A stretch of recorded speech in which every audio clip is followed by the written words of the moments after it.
As we celebrate Heritage Month, I feel incredibly blessed to be in this role, one that allows me to connect with and learn from some of the most inspiring Latinas across our industry. Over the past few weeks, I've had the privilege of spending time in places like Chicago and Charlotte, where I've witnessed firsthand the admiration and respect that these women right here command.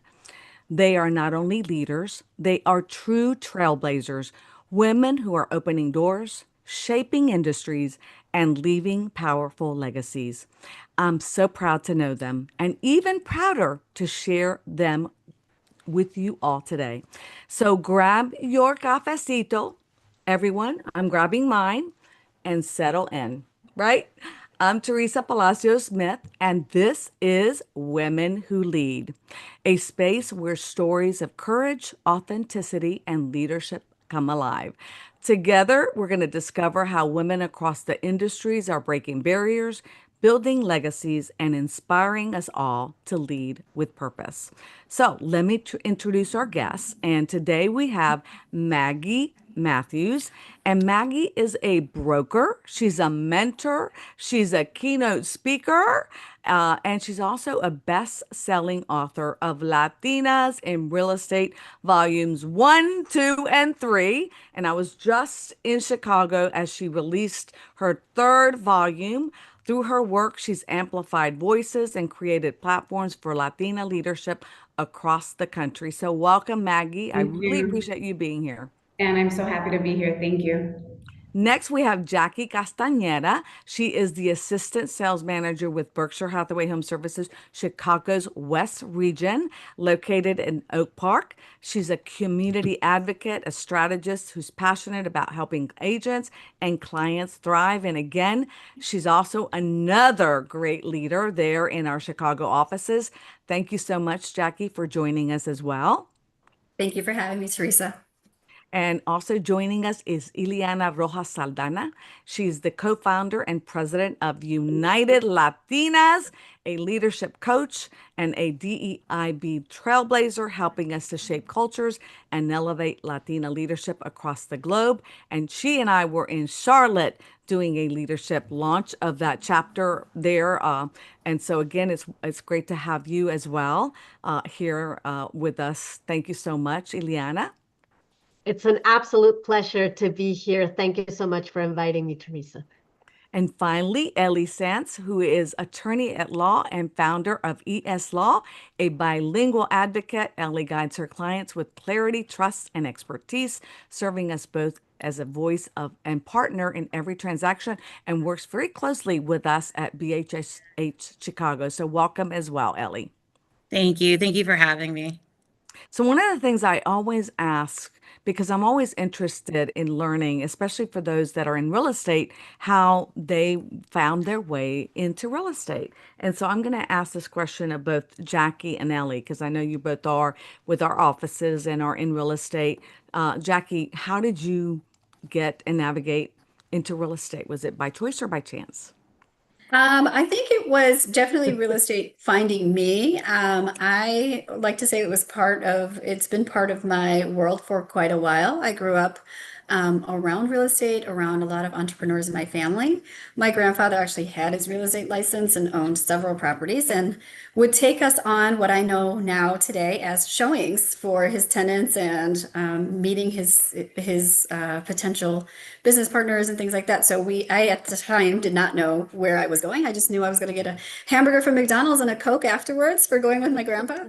And that was kind of my start in knowing, a little bit more about real estate. He was also quite the serial entrepreneur. Like at one time, he had his own video store and his own income tax preparation services. So entrepreneurship and real estate have always been a part of my family, and so I'm just excited to to share and be here in real estate. So it's kind of in your DNA, right? They always say, Gary Acosta, who is the CEO of NARP, always says it's in our blood. It's entrepreneurship is part of our DNA, and I think it's so true. And your grandfather, obviously, that's a legacy that's incredible. And we're going to talk about legacies because that's kind of the whole theme around this whole episode about legacies and that we build and that we leave. How about you, Ellie? How did you fall into when you go into law? There's so many different tracks. How did you end Yeah. up with real estate being part of that? It was happenstance.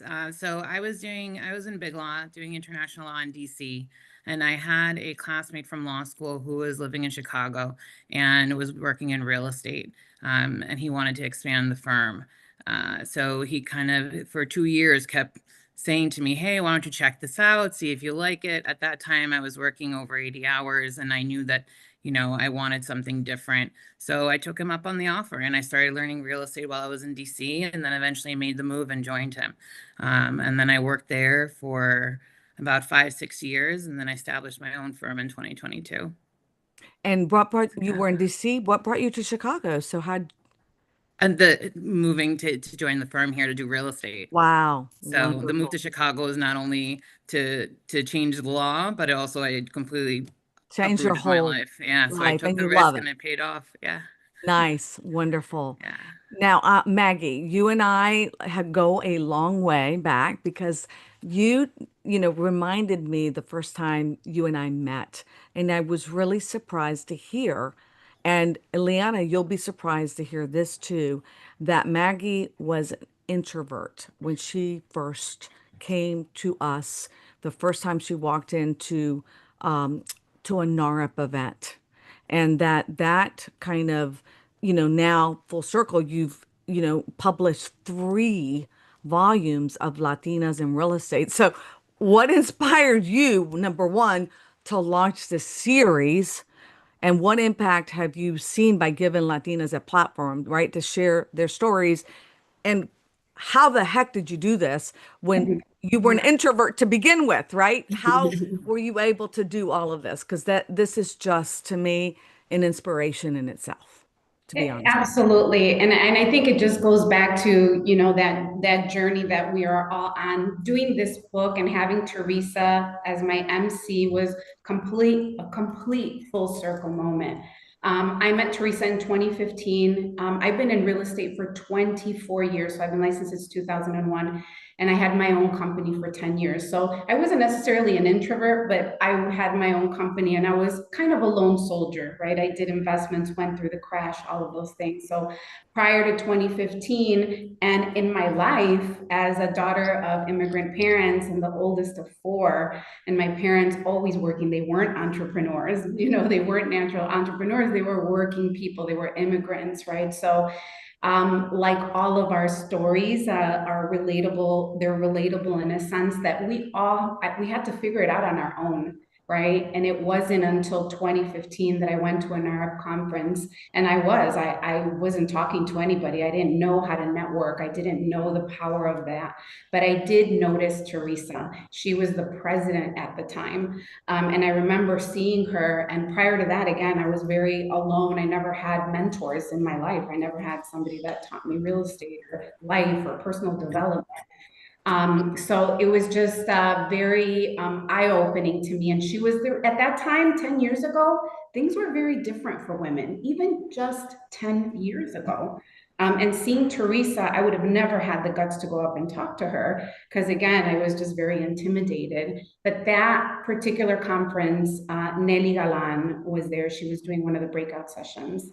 And Nelly Galan is an award-winning producer. I don't know if you guys know who Nelly Galan is, but she was the first president of Mundo. I mean, incredible. She has 70-some shows in production. And I mean, she is just fascinating. And when she went up on that stage in 2015 and talked about the power of the woman, talked about how we were the future, essentially, that we held the purse strings, that anybody that was not paying attention to Latinas at the time were missing the mark.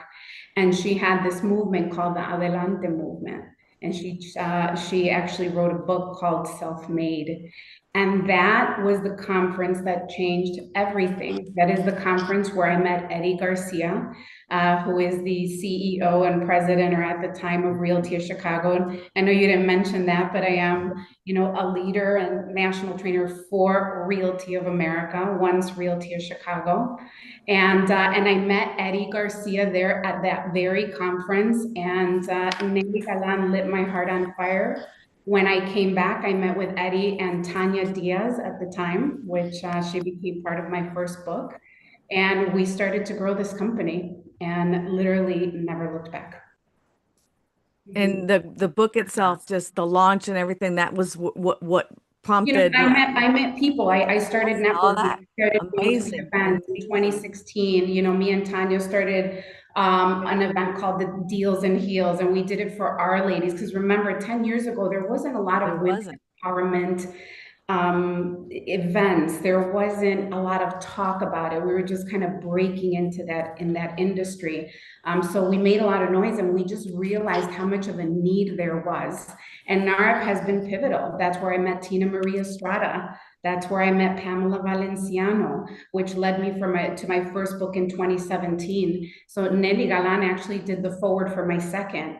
And it just really released our voices, right? I never defined myself growing up, as odd as that sounded, right? I never defined myself as a Latina. I was just a person that was just going out and trying to do the best, but people would label me and judge me. And again, 24 years ago, there wasn't anybody in the room that looked like me. You went to the Chicago Association of Realtors gala and dinner, there was nobody like us, right? We weren't really welcomed at that time. So it shaped a lot of the things that I did. And I just realized that by doing this book, we all have similar stories of that struggle, not only in real estate, because real estate is, It's just one area, right?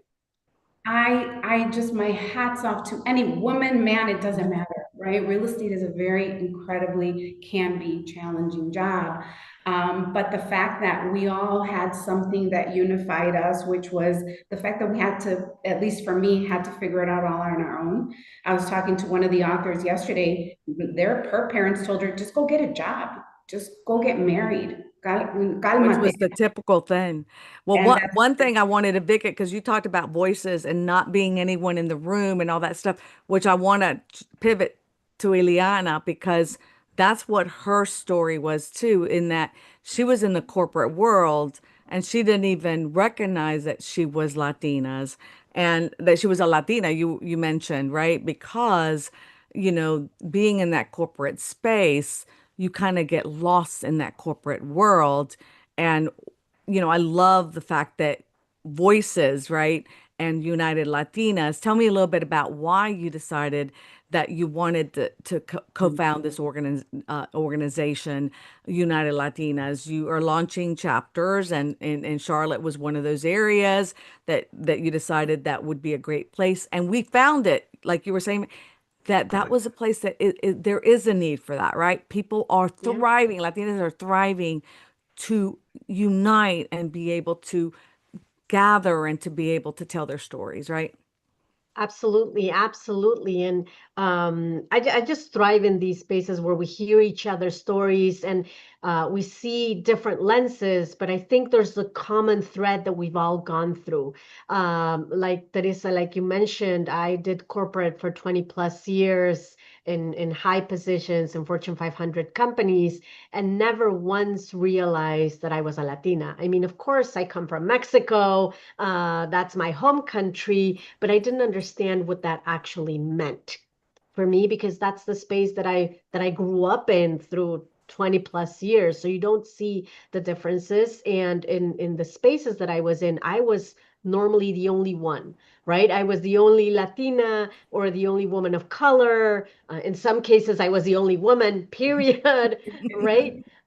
So yes, there were those differences, but you can't really understand what it is. And many of us attribute it to us, like it's my fault. Maybe I wasn't clear enough. Maybe I wasn't assertive enough, but you don't realize that there's other implications that are happening and the impact that they have on you. And it was until I left corporate and I started on my journey as an entrepreneur with my first company and really surrounding myself this time with Latinas, which was serendipity. That's when I realized, oh my God, like this is my group, and we're talking each other's language. And I don't mean Spanish. I just mean all the struggles, all the things that we go through, that we live through, all the, the inner dialogue, the inner critic that tells you all of these things, and also our values of community, our values of looking out for each other, but not necessarily putting ourselves first, and what that does to each of us.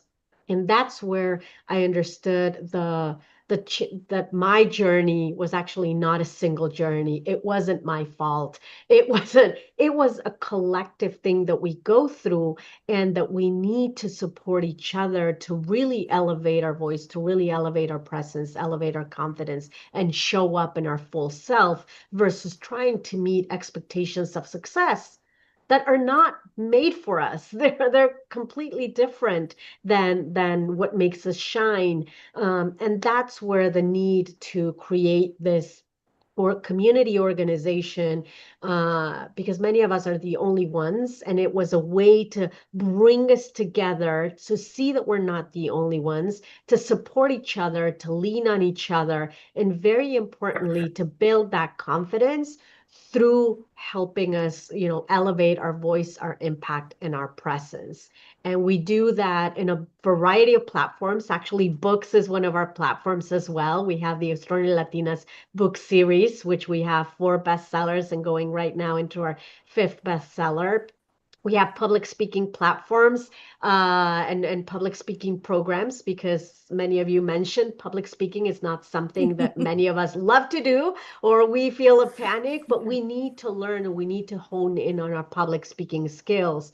And so we focus on helping, our members, and supporting our members in their public speaking journey, and many of their workshops and different types of resources and connections that we build, and chapters, of course, because we still not need that community. So that's where the need came from. And Teresa, you mentioned something very important.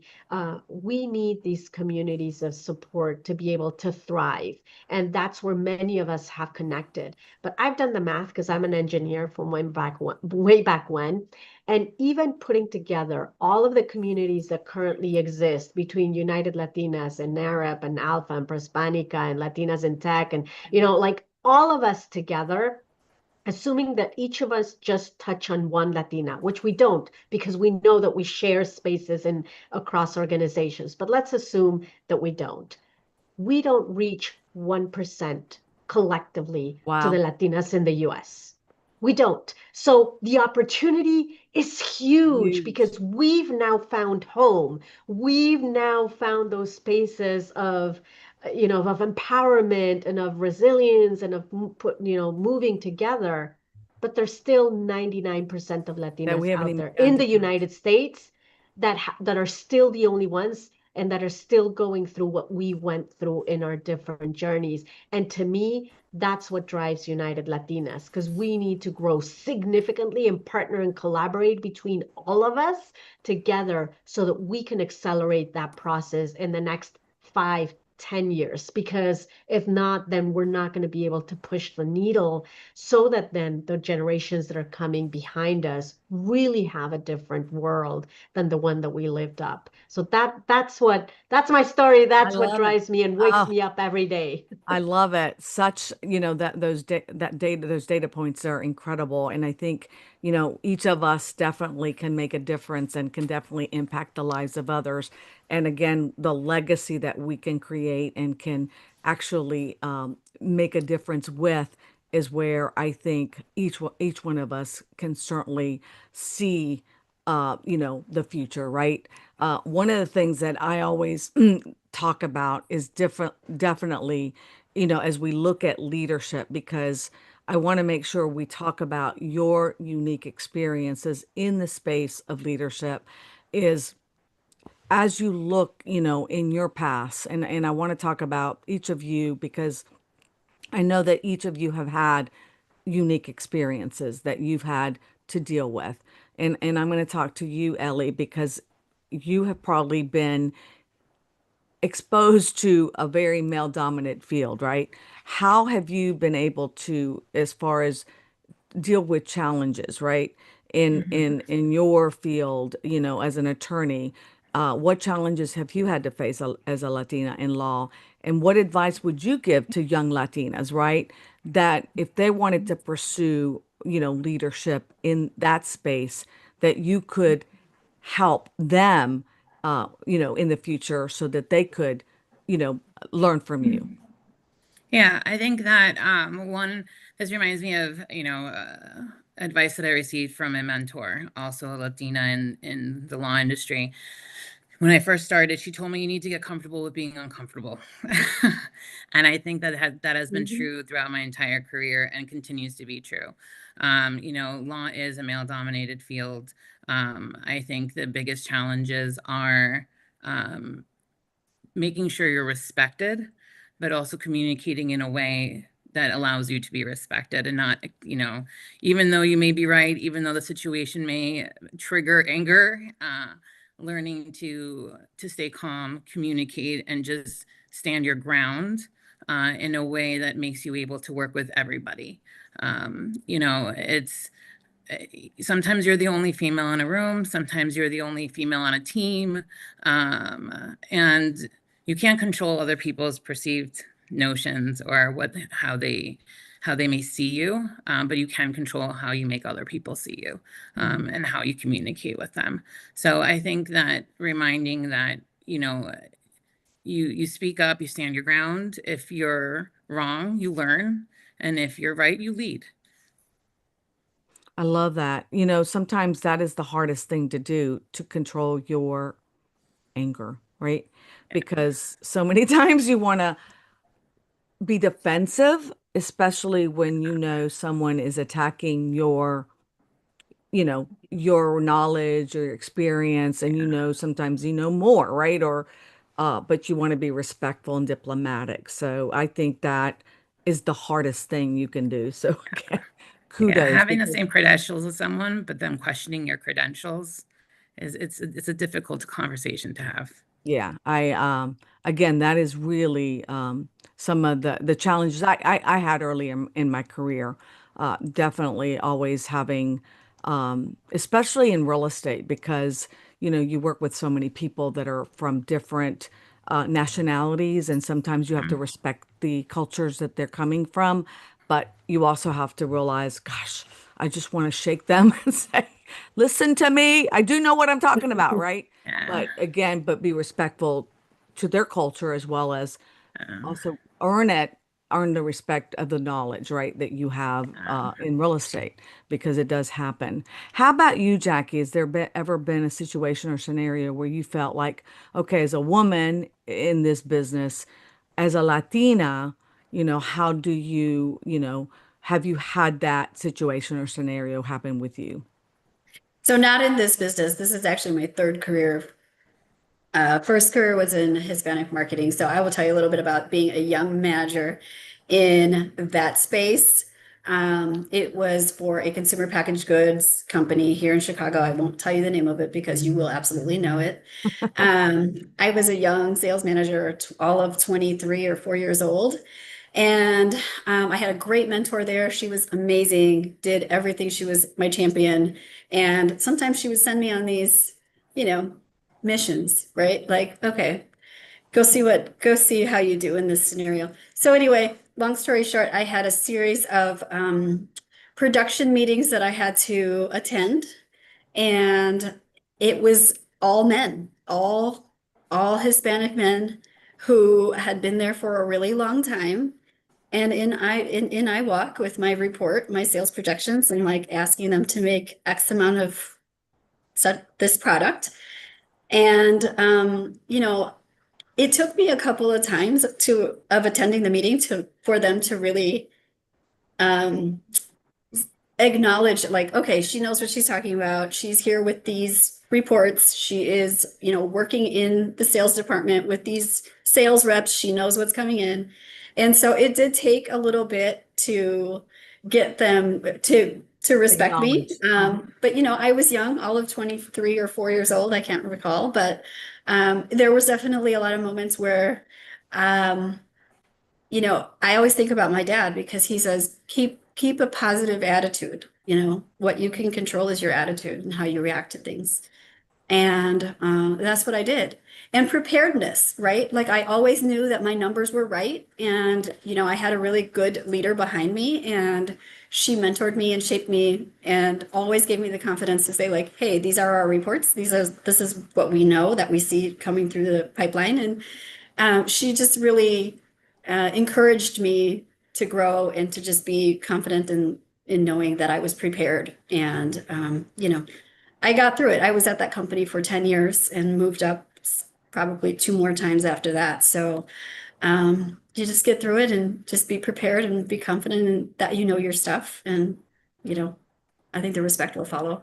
I think that's the biggest key is really always be prepared. I remember Jerry Asensio, who you all, I know you know Maggie, but Jerry Asensio would always say, just prepared, always know your numbers, always, if you're prepared, nothing can, unbalance you, right? Because that will always take you 100% when people are trying to knock you down. Be prepared. So Maggie, I know you've already talked a little bit about mentors, but and those are probably the most important people to me that can help you and the advice they give you, whether it's a family member, whether it's someone in the industry. You talked about Nelly and you talked about some of the mentors, but who has been someone that you just say, wow, what they've done for me has really given me so much courage, so much, ability to move forward. And this question I'm going to ask every one of you because I think it's so important to acknowledge people that really have changed your life or that really have made an impact and how have they done it? And what advice have they given you that you feel like, wow, I definitely need to move, provide this to someone else. It wasn't anybody that really stands out. Obviously, that there's been a lot of people that have had an influence and moments and impact. And Nelly, I think definitely Nelly Galan, she had the voice that helped me to release mine, right? And stand up and to be that leader and to pay it forward. I wasn't in the business, right, area or arena. I was a social worker. So I grew up wanting to serve. I worked for the Department of Children and Family Services. I got my degree in child psychology. So that's what my path was. And, sometimes you fall into real estate. Well, that's what happened. But I took exactly that, which is who I am, which is a servant leader, right? And I've just been able to just learn now through this book series has really helped me to grow. I've had, 15 authors in each book and now 12. So we have a total of 41 authors, and a lot of them have become my mentors, right? In different ways and different aspects. So I continue to seek that. But, honestly, when I was young, I used to Oprah, right? Like Oprah always talked about, I would come from school, because again, we had to kind of figure it out on our own, but she was very impactful in my life and what I know that I needed to do. And my dad's the exact same way, kind of just going out there, trying to make a difference, trying to make this world a better place. And one of the things that she always says, that it's like all we want to ever do is be edified in our story. And that I've taken that a lot with me, that all we want to be is be seen. All we want is somebody to love us, right? And for us to make an impact. And really just been all of the people and the mentors that have gone along the way, like Eddie Garcia. I mean, he's taken this company from a neighborhood real estate company to now having almost 3,000 agents. We just launched Realty of America just 12 months ago, and we are already building one of the greatest companies, right, real estate companies. And just he's really taken my mindset to another level, right? He has helped me to dream bigger than I ever thought possible, right? I could never think about our company, our small company, Realty Chicago, that we worked so hard and poured all of our love that would go national, that we would start something here. So I absolutely think he's probably been another incredible influence in my life. Well, first of all, I can now tie in that you were going to be but your background was of where you were going to be, that would have been a tough degree to, or It was career very to move. difficult, yeah. That would have But been I a think tough real estate is harder. career. Ellie, how about you? Similar to Maggie, I can't say that there's one particular person, but I think I've been very lucky throughout life to have met various people that have influenced me, or made small impacts with me, whether it was through school, whether it was through my career in DC, or even in Chicago. To kind of keep it with real estate, I was lucky when I started in real estate. I came in very fresh, and I met amazing Latina realtors that really took me in, introduced me to people, and I grew a lot with them as well. So I think that for me, it's been building a community within my industry, but also maintaining the community I've had throughout my life. I mean, I have friendships, some in the industry, some not, that I'm fortunate to be able to rely on, especially when there's an issue, or, I need a soundboard for myself. So maintaining those relationships, I think are part of my success as well. And then I have a very supportive wife. I think that with me establishing my own firm, for me, she was a very big key to that, because I had that support at home as well. So I had support through my industry and my business, but then I had support as well at home on a personal level. That's fantastic. Jackie? For me, it's the mentor that I mentioned. I was blessed enough to meet her at such a young age that she really helped shape the professional that I am today, and always encouraged me to just keep going. And just like Ellie said, be comfortable being uncomfortable, because that's where you grow. And just always like putting me in those situations where she knew I could grow. So that, and then also just my family, like so much of my family, like I said, mentioned, they were entrepreneurs. My grandma ran her own business and her own office for 30 years, growing up watching her dress up every day for her office that she ran. I mean, that goes a long way with who I am today. So just all of those people, family, of course, is very important, and just collectively make me who I am today. So It's a huge thread for many of our heritage, right? The Latinos for sure. Ilhiana, how about you? For me, I think like many people, but it's really started with my parents showing me through everything that they did that nothing is impossible.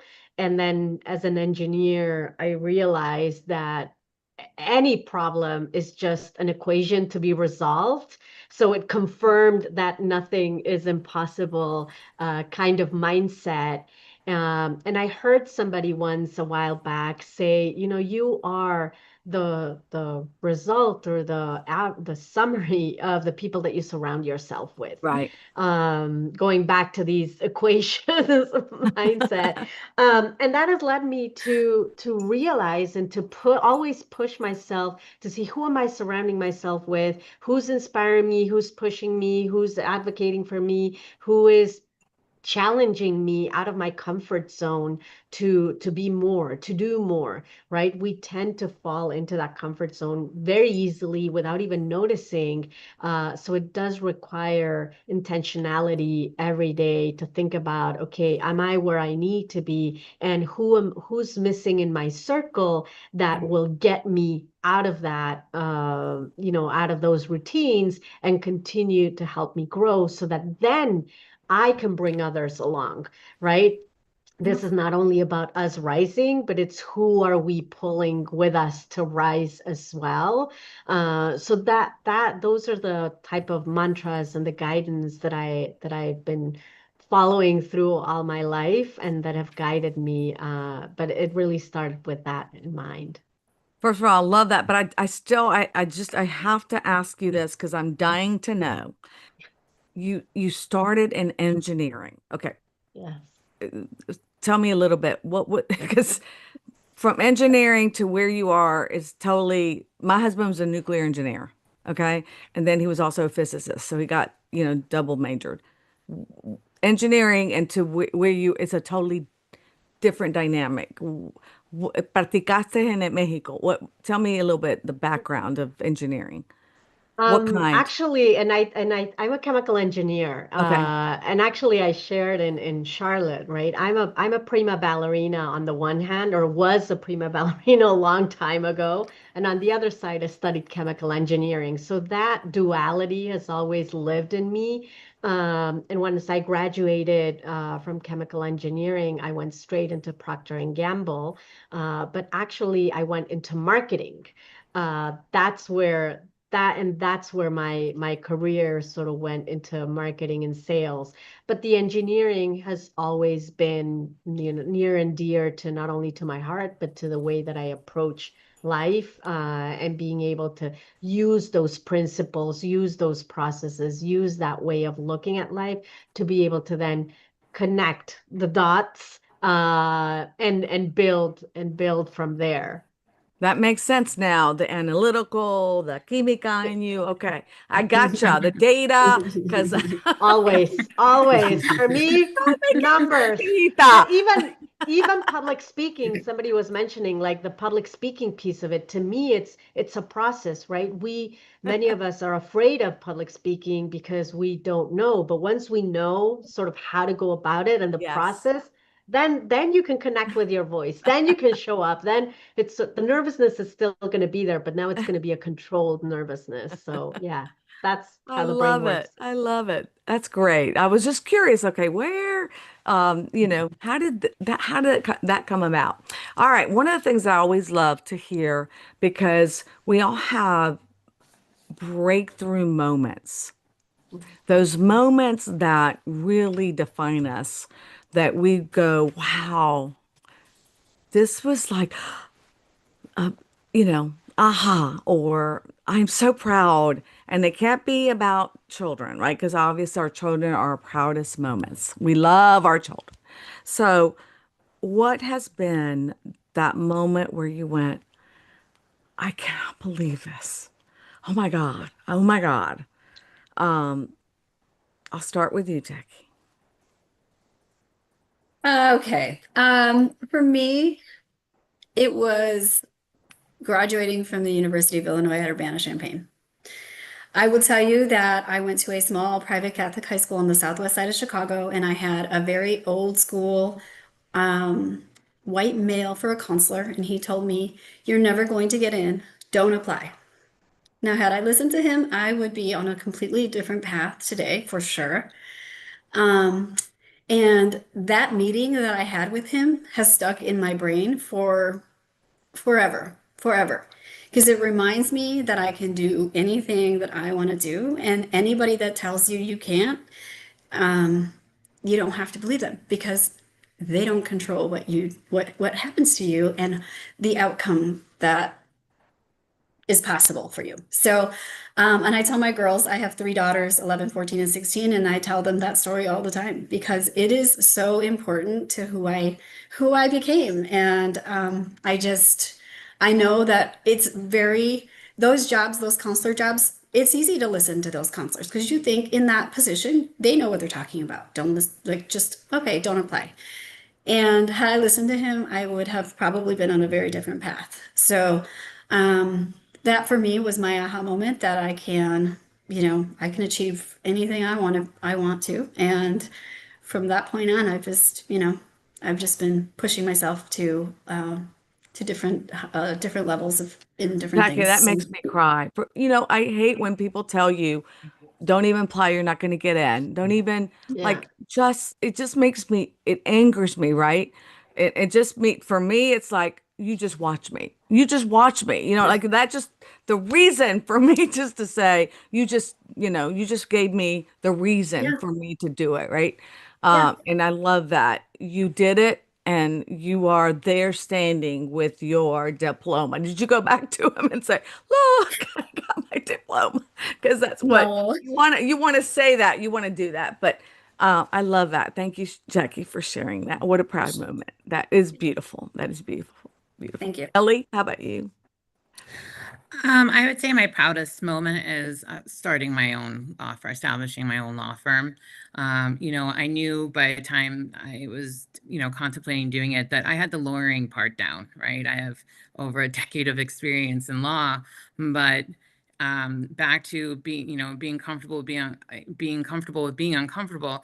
I had to take a risk on myself. I had to take a leap of faith on me, and go into it knowing that there was going to be a learning curve. The law aspect is one thing, but managing a business is another.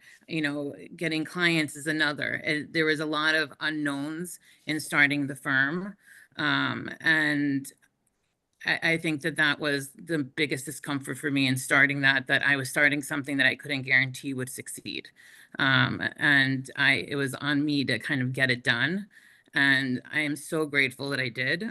3 years in, I'm happy to say I'm the happiest I've been in the practice of law. And I get to work with great people and I have amazing clients. But for me, throughout my career, this is probably the proudest thing that I've done. Ellie, look at you now, girl. Oh my God. I love that. Yay. Congratulations. Thank you. Yay, yay, yay, Ellie. I knew that. Really, I'm serious. That is awesome. Thank you. Because people underestimate that is huge. The risk that you take, right? To put yourself in a situation where, oh my God, what if I don't get anyone? What if it costs a lot of money to start your own business and to go out on your own. And so congratulations, Ellie, Thank honestly. you. Thank That you. I is appreciate a that. very, very proud moment. Very proud moment. Thank you. All right, Maggie, how about you? Yeah, oh, man. Well, I think it's a couple things. First, I'm very proud of myself for never giving up, to always ever giving up, no matter what life has thrown my way. I've been true to myself. I've done the best that I could. And yeah, no matter what, I just have not given up. And I think that one of my proudest moments, and I think it's because of two reasons. And that was when I received the Managing Broker of the Year award with the Chicago Association of Realtors. And I was there at the Hilton Hotel in a huge banquet with these gorgeous chandeliers, a place where I never thought that I would be, walking up on stage. Well, my dad, that doesn't go anywhere, right? This guy is totally introvert, was sitting at the table and set up for me as I got my award, right? A person that told me, why do you want to get into real estate? Get a real job for years, right? That was absolutely my proudest moment, just to have my dad there, for my name to be on that plaque of all the sacrifices, the many times that he got deported, and why he came to this country. And just the fact that I was recognized for being a mentor to others, to making a difference in other people's lives, to being the mentor that I never had. And I'm so proud to say that I have helped many people reach their goals, and I'm an open book. And that's what I'm here to do, is to serve and to learn and to teach, right? And just to keep growing and make this real estate world a little bit better. And I love it that at the Chicago Association of Realtors that at one time Latinos could not be accepted. I love that. That's beautiful. And you're getting that award. Beautiful. Oh, amazing. Oh my God, I'm just so touched. All right, Ilhiana, how about you? Oh my God, I resonate with so many of the experiences that you've and the stories that you've all shared. For me, um, for me, I think many, but the most important one was when I was able to reclaim my voice. You don't know that you lose your voice until you lose it, and I don't mean like physically lose it. It's just realizing that you're suddenly not yourself, that you're suddenly not talking with the things that matter to you as, the common thread, that you're suddenly trying to appease other people and, tell a narrative that is not your own because that's what you think is what you're meant to do. And what in a lot of spaces, we think that becoming leaders, going back to what you were saying, Teresa, at the beginning, leadership sometimes we're told is a different thing that maybe doesn't align with who we are. But in order to grow, we believe that that's how we need to show up, that's how we need to speak, that's how we need to do things.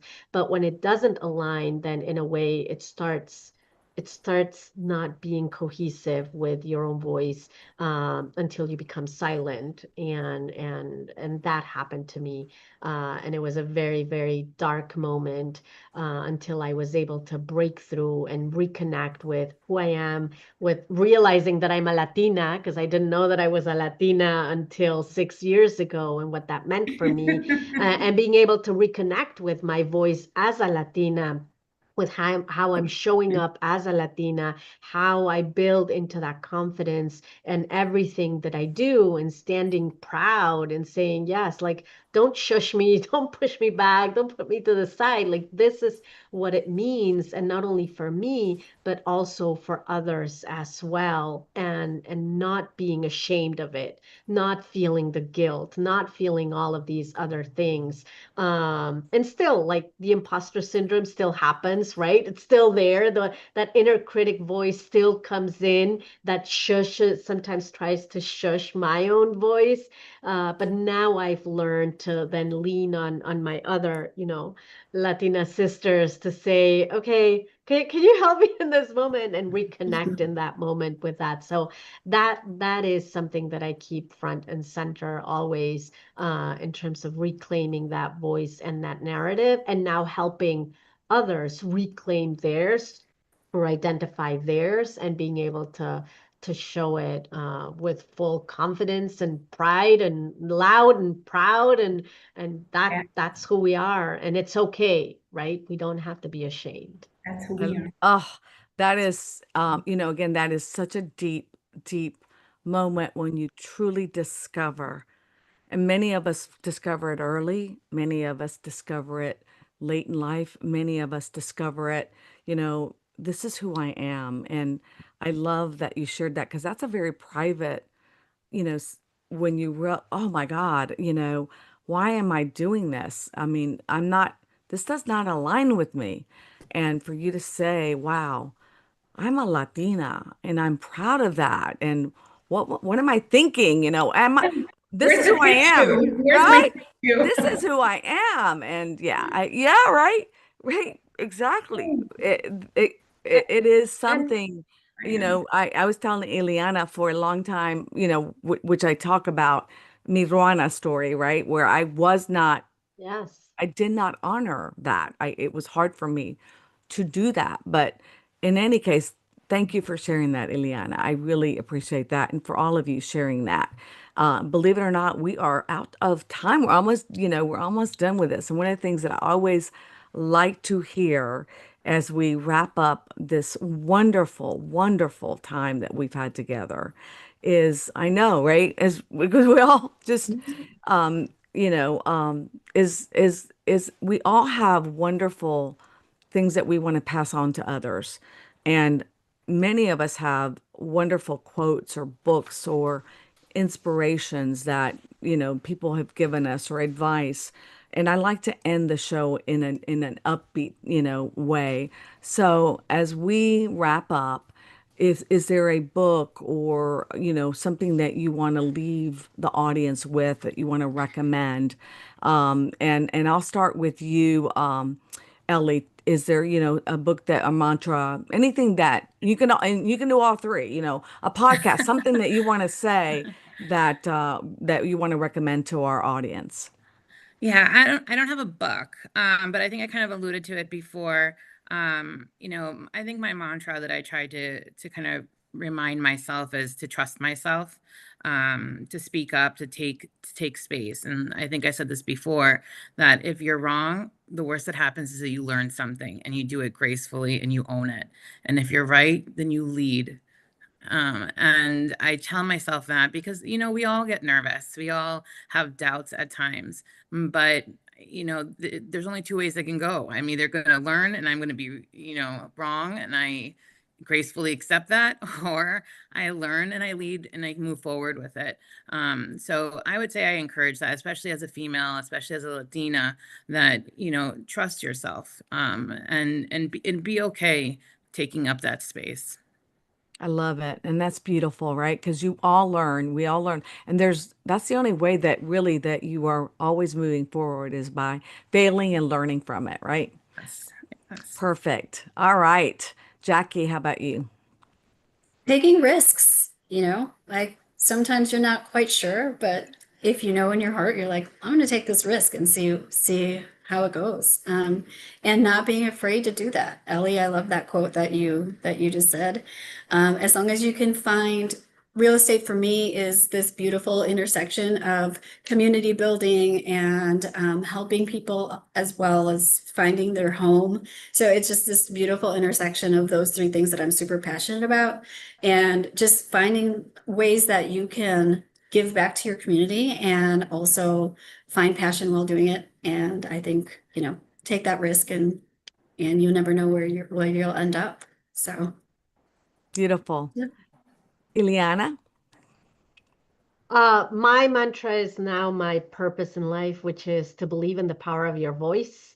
And I've built now a whole program and coaching around it because that's what I see most of the times with the women that I support in their leadership journey.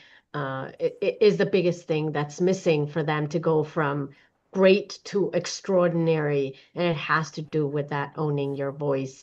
So that I would leave with people to believe that you have a voice. It is yours to take, but sometimes we don't know exactly how. So lean on to others, reach out to me, and let's find it. Let's elevate that. Beautiful. And Maggie, close us out. Just like these books, our lives are chapters, and we are the authors of our best-selling books, and everybody's story is very, very important. But I have read this book that I think everybody should read, and I think it's just a lot of things that have happened in the last couple of years and just really honing into. But I've been listening to a lot of Mel Robbins, so she is my BFF. She's gotten me through so much. And her book, The Let Them Theory, will help anyone going through any type of struggle, mind block. Even Oprah, which is my mentor, remember, says that this is one of the best books that she's ever written in personal development. So, The Let Them Theory. I Well, love that. I thank you, and I love that. I was just in Charlotte, and as I was leaving, I was stayed over with Magda Isola in Charlotte, and Magda said, "I've got to let me give you a book. Let me give you a book. I have a book that I want to give you," and it was Let Them. So I have it by my bedside table, and I'm reading it. I have actually read it because I love Mel Robbins, and but I had not gotten the hard copy of it, so I am really excited to hold it in my hand and actually read it. And I really am excited that because I think it is one of the most powerful books that she has written because it does help us understand sometimes and explain when people don't make sense, right? Of things. So It's a beautiful thing. Her podcast is actually the number one podcast right now in the world. it So I is. encourage everyone. And her books, The 5 Second Rule and The High Five Theory, have really helped me in many times in my life. And I can't recommend it enough. Mel Robbins, if you're watching, thank you. Right? She Because really has she changed really has so had an many. impact in The my life. 5, 4, 3, 2, 1, get up. There you go, right? Let's do it. Absolutely. Exactly. So, as we wrap up, I just want to thank you and let everyone know this has been such an inspiring and heartwarming conversation. So, thank you, Maggie, Jackie, Ileana, and Ellie, for sharing your wisdom and your passion and your leadership with all of us. Today's conversation is a reminder that our stories are powerful, our voices matter, and our legacies are still being written. I'm going to leave you with this thought from poet activist Maya Angelou. Your legacy is every life you touch. And there's so many lives that are yet to be touched. So I think that's very important. Don't Thank you all. Thank you for joining us today. Don't forget that this episode becomes a podcast in just 2 weeks. So please listen on Apple or Spotify and subscribe to our YouTube channel. Please also join me on Diversity Matters on September 24th as we continue to celebrate Hispanic Heritage Month, and again on October 8th for another inspiring episode of Women Who Lead. And remember, your legacy is every life you touch, and your voice has the power to change the world. Until next time, keep leading with courage, authenticity, and heart. I'm Teresa Palacios Smith, and this has been Women Who Lead.